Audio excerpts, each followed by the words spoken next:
Assalamualaikum warahmatullahi wabarakatuh. Alhamdulillahi hamdan muafian li ni'amih, mukafi'an li mazidih. Wassalatu wassalamu ala sayyidina Muhammadin wa alihi wa sahbihi wa junudih, amma ba'd. Saudaraku kaum muslimin wal muslimat yang dimuliakan oleh Allah Subhanahu wa taala, senantiasa kita bersyukur kehadiran Allah Subhanahu wa taala. Salawat dan salam kehadiran junjungan kita Nabi besar Muhammad sallallahu alaihi wasallam beserta keluarga dan para sahabatnya. Mudah-mudahan kita mendapatkan syafaatnya di yaumil akhir kala amin ya mujibat doa isailin. Saudaraku kaum muslimin wal muslimat yang dimuliakan oleh Allah Subhanahu wa taala, hari ini kita masih bercerita berkaitan dengan Bani Israel.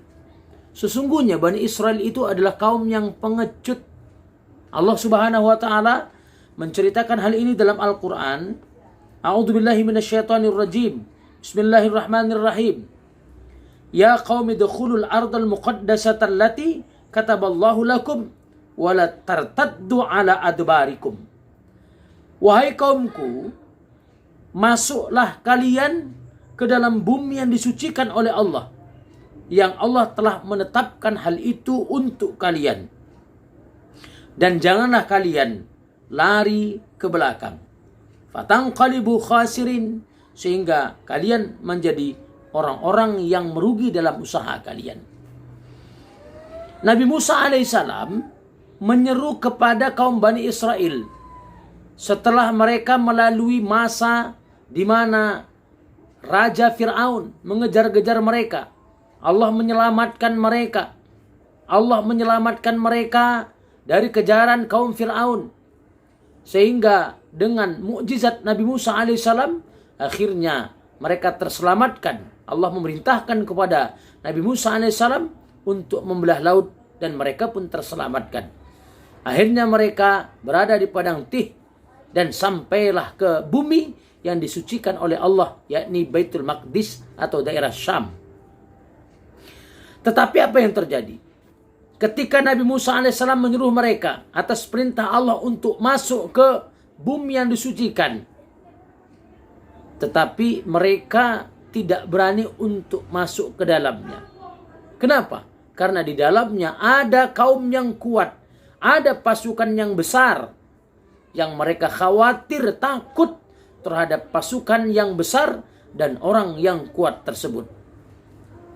Selanjutnya Allah Subhanahu wa taala menyatakan, qalu ya Musa inna fiha qauman jabbarin.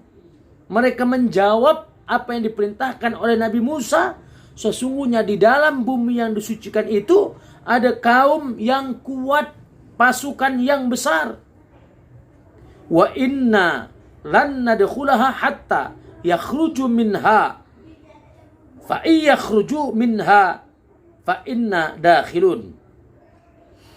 Dan sesungguhnya kami tidak akan masuk ke dalamnya hingga mereka penduduknya itu keluar darinya. Maka jika penduduk itu keluar dari kampung tersebut, barulah kami masuk ke dalamnya.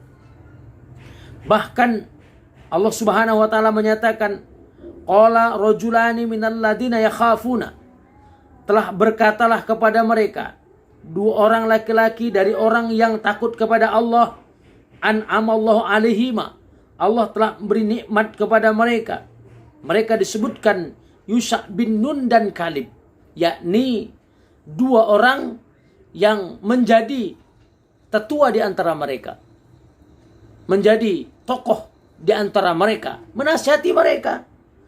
Udkhulu alaihimul bab, masuklah kalian ke dalamnya melalui dari pintunya. Fa idza dakhaltumuhu fa innakum ghalibun, maka jika kalian masuk ke dalamnya, maka sesungguhnya kalian mampu untuk mengalahkannya.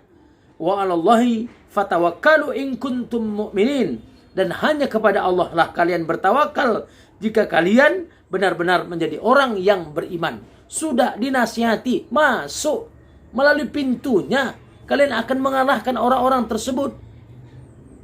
Tapi mereka tidak mau. Mereka pengecut, tidak berani.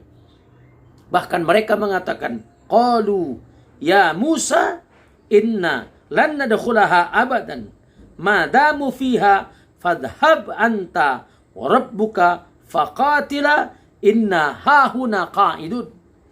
Mereka berkata kepada Nabi Musa, "Wahai Musa, sesungguhnya kami tidak akan masuk ke dalamnya selama-lamanya, selama di dalamnya itu masih ada penduduk yang berada di bumi yang disucikan itu.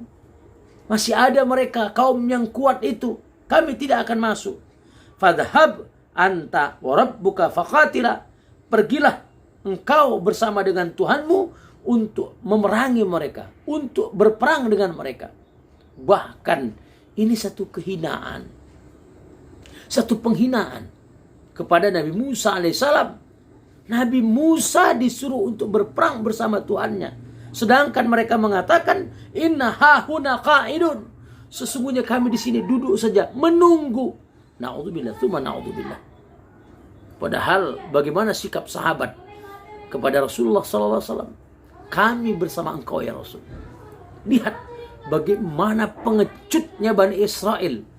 Bagaimana mereka menghinakan Nabi mereka sendiri. Bahkan mereka juga membunuh Nabi mereka sendiri. Mereka diperintahkan oleh Allah masuk ke dalam bumi yang disucikan, Baitul Maqdis, yakni rumah yang disucikan oleh Allah, Masjidil Aqsa. Disuruh masuk ke dalamnya, tapi mereka tidak berani. Dengan itulah kemudian Allah menghukum mereka. Allah Subhanahu wa taala menyatakan, "Fa innaha muharramatun 'alaihim arba'ina sanah." Maka sesungguhnya bumi yang disucikan itu diharamkan atas mereka selama 40 tahun, dan mereka dihukum oleh Allah selama 40 tahun kebingungan di padang Tih tersebut. Saudaraku kaum muslimin yang dimuliakan oleh Allah Subhanahu wa taala. Jadi Baitul Maqdis yang sekarang itu hanya untuk orang-orang yang beriman, untuk orang yang taat kepada Allah Subhanahu wa taala, bukan untuk Yahudi Bani Israel. Yahudi Bani Israel sudah banyak membuat kerusakan, mereka membunuh para nabi, bahkan menghinakan Nabi Musa alaihissalam. Jadi tidak pantas Baitul Maqdis untuk orang-orang Yahudi, untuk orang-orang Bani Israel.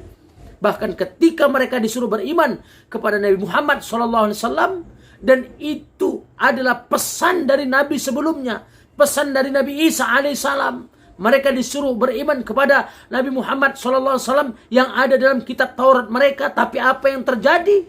Bahkan nama Nabi Muhammad SAW dihapus oleh mereka dari kitab Taurat mereka. Mereka telah banyak melakukan kerusakan, dan mereka tidak taat lagi kepada Allah Subhanahu wa taala. Maka Baitul Maqdis tidak pantas untuk orang-orang pengecut, tidak pantas untuk orang yang durhaka kepada Allah Subhanahu wa taala. Maka hari ini mereka berani kepada kaum muslimin Palestina. Kenapa? Tidak bersenjata, tidak memiliki kekuatan yang sama. Ini bukan pertempuran, ini pembantaian. Karena itu, lihat, jika ada kekuatan yang besar, pasti Bani Israel takut kucar-kacir. Dan itulah sifat mereka. Dan Bani Israel sejatinya adalah kaum yang pengecut, tidak berani. Mudah-mudahan Allah Subhanahu wa taala tidak memberikan kepada kita sikap pengecut yang dimiliki oleh orang-orang Bani Israel. Demikian, Assalamualaikum warahmatullahi wabarakatuh.